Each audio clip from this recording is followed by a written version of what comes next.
అదే RTV app వార్తల్ని క్షణాల్లో చదివే అవకాశం ఉంటుంది. ఒక న్యూస్ పేపర్, ఒక టెలివిజన్ ఛానల్ మీ చేతుల్లో ఎప్పుడూ ఉంటాయి.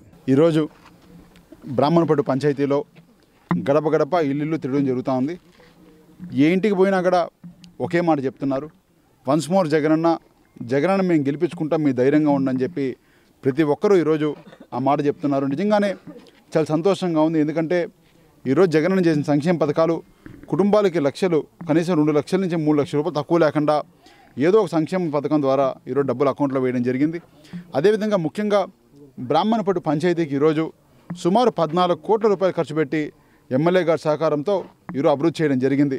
ఒక సమావేశ మందిరం కావచ్చు, ఒక ధ్యాన మందిరం కావచ్చు, సచివాలయం కావచ్చు, ఆర్బీకే బిల్డింగ్ కావచ్చు, వాటర్ ప్లాంట్లు కావచ్చు, ఏ వీధికి వెళ్ళినా కూడా సీసీ రోడ్లు కావచ్చు, డ్రైన్స్ కావచ్చు, ఇవన్నీ కూడా ఈ 5 సంవత్సరంలో సుమారు 70% వరకు కంప్లీట్ చేయడం జరిగింది.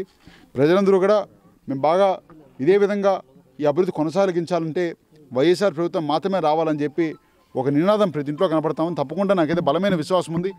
మొట్టమొదటిగా చంద్రగిరి కాన్స్టిట్యున్సీ నుంచే జగనన్నకి ఒక విజయ ధోరణి స్టార్ట్ అవుతుందని కూడా తప్పకుండా తెలియజేస్తున్నాను. మరిన్ని వీడియోస్ కోసం ఛానల్ ని సబ్స్క్రైబ్ చేయండి, లేటెస్ట్ అప్డేట్స్ కోసం వాట్సాప్ ఛానల్ ని ఫాలో చేయండి అండ్ లింక్ డిస్క్రిప్షన్ లో ఉంది.